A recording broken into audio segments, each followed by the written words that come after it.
I'm taking one of history's darkest, creepiest images and turning it into a bright, multi-layered, pop art-inspired gel print. This will involve 3 laser transfers, reverse layering, some interesting choices for texture, and questionable color decisions, perhaps. One reveal that surprised me more than it probably should have. So let's find out whether this becomes gothic pop art or evidence from an unsupervised laboratory experiment. Hey everyone, I'm Germ Daystorms and welcome to Daystorm Studio. Today I'm creating a plague doctor using a laser printed image and multiple layers on gel plate. And through a rare alignment of the planets, my children are currently out of the house. I'm a midlife dad with a 2-year-old, a 7-year-old, and an 8-year-old. So silence in the studio is less of a normal condition and more of a limited time promotional event. And I'm going to take advantage of it. The plan is to build the Plague Doctor in 3 tonal layers, add color and texture behind him, and pull everything together in one final print. At least that's the plan. I'm starting with the lightest version of the 3 images I printed using my Brother laser printer. And I'm going to transfer it with black paint.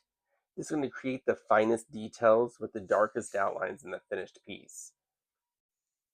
The key here is a very thin layer of paint. Too much paint can make the transfer splotchy and fill in the details. Too little paint and nothing happens. So we're looking at a precise technical measurement known as it's probably enough. Rolling out the paint until it's thin and even, and I'm going to place this image using the registration guide, and I'm going to apply an even pressure on it with the palm of my hand.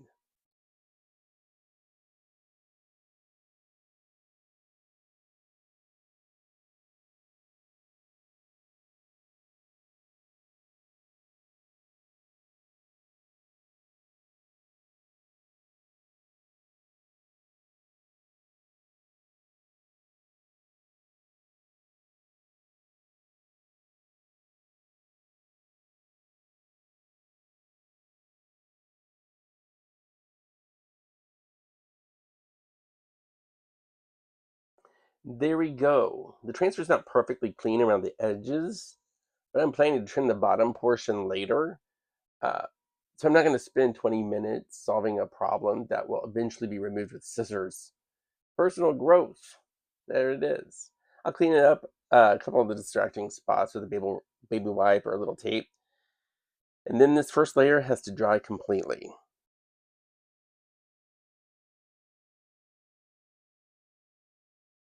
Now I'm adding the medium tone, the medium tone version of the image. For this layer, I'm going to use a deep violet purple. I go through phases with colors, and apparently, currently I'm in my everything could benefit from some deep violet phase, and I'm comfortable with that. Again, this step is very similar to the first. I'm going to roll out another thin layer, lining up that second print with the same registration marks and pressing it onto the plate using the palm of my hand.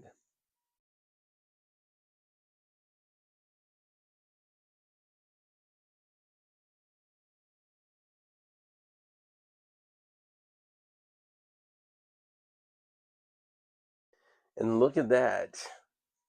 Wow, this is the point where the image begins to gain real depth. The black giving the sharp details, and the violet here is filling in the middle values without covering everything underneath. I'm going to clear up a couple of the small areas, but I'm trying not to overwork it. With gel printing, there's a fine line between correcting a problem and enthusiastically creating 3 new problems. So I'm going to stop touching this and just let it dry. For this darkened printed layer, I'm using a cobalt blue. My hope is that the blue will give the shadow areas a cooler, brighter pop art feeling, while the violet and the black still shows through with those middle and darker tones. I mean, it is a plague doctor, so I want him darkened with ominosity. I just made that word up. Being dark and ominous, but not so dark that he looks like he's disappearing into a poorly lit basement.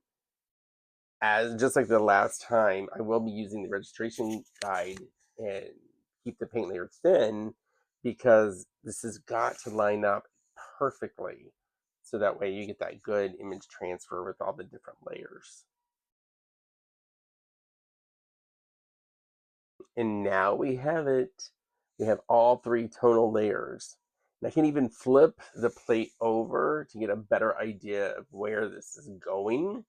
Again, don't worry about that little bottom portion because it's going to get cut off. And clean up any areas that, I'm not feeling right at the time.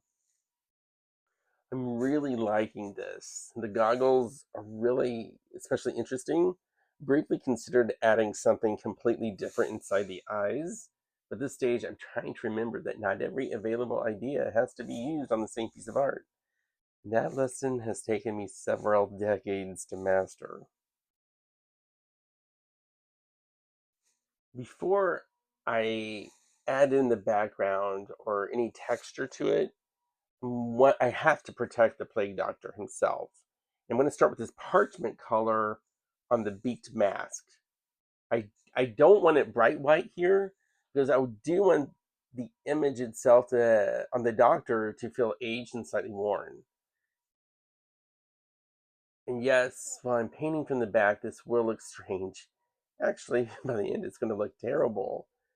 But this is the stage where you have to trust the process, or at least maintain a convincing facial expression while the camera is recording.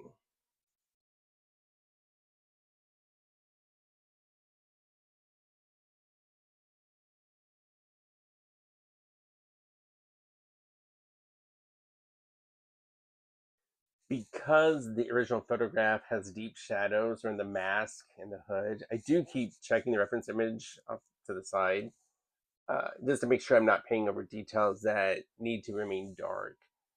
For this hood, I'm mixing parchment with copper. I want some warmth, but I don't want a solid metallic block.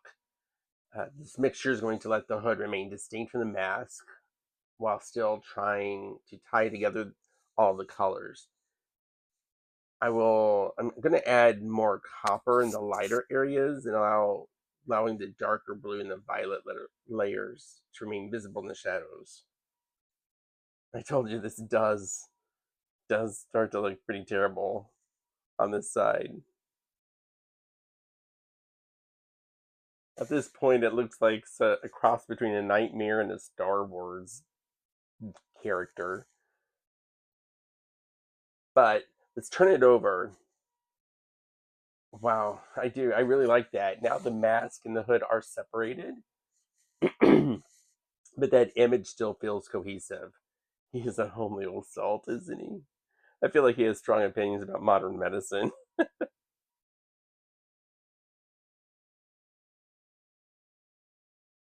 Now, let's pivot away from that traditional dark gothic background and push this into more of a brighter pop art inspired territory. So I've mixed a vivid pink for the first background layer. This is one of the things that I love about mixed media. A plague doctor can be historically ominous and still stand in front of a bright pink background. I'm keeping the paint thin and leaving some variation instead of trying to make it perfectly smooth. I'm going to bring in one of the most sophisticated tools here in the Daystorm Studio inventory, bubble wrap. Bubble wrap makes a great repeating pattern on the gel plate. It's going to create dots and broken circles without looking too precise, giving it that grunging feel. And so this will give the background energy without competing too much with the face. Just press it lightly into the paint and lift it away, and it will leave the irregular marks here. Now this layer does need to dry before I add the final background color. Yes, there's a lot of drying in this process. Gel printing is equal parts creativity, experimentation, and staring at the paint while asking, are you dry yet?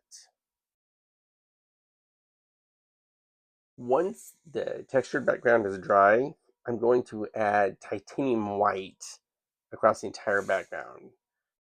The goal here is to give that final print a lighter feel and help that pink pattern and cool colored plague doctor really stand out.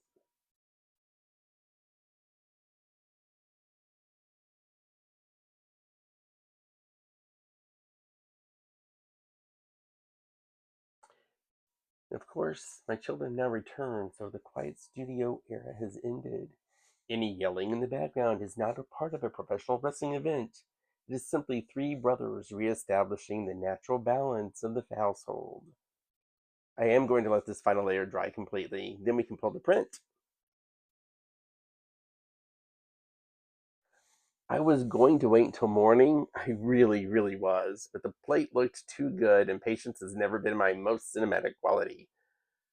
Place the paper over the entire plate, burnished it carefully so I can pick up all of those dried layers. Now comes the part that makes the entire process worth it, the reveal.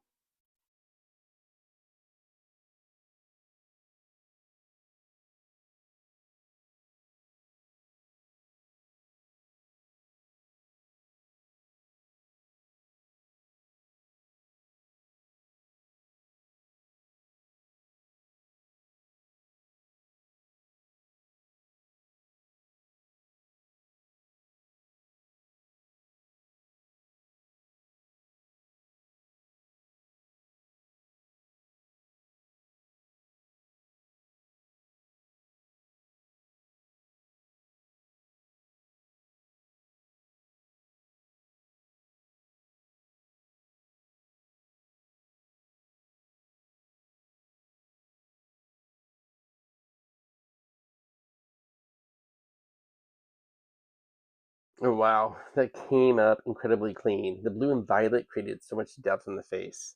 The copper adds warmth around the hood. That bright pink texture completely changes the mood of the original image. It still feels gothic, but now it has a strange, bold pop art energy feel. I love that the surface has imperfections. The small marks and uneven areas make it feel printed and handmade instead of digitally perfect. And the very bottom was trimmed just as I planned, but the main image transferred beautifully. I have used matte acrylic medium to adhere it down to a canvas board that was already pre-primed. Now I just want to do some touch-ups. So this is the next day, and I'm still extremely happy with this piece. Originally, I thought that I might alter the goggles or add more graphic elements to the face, but the image developed a personality of its own, and I don't want to bury that since it's already working. So I'm limiting myself to a very small amount of blue that I'm going to put here on the edges. I'm using a sponge to create a subtle vignette effect and pull the eye back toward the plague doctor.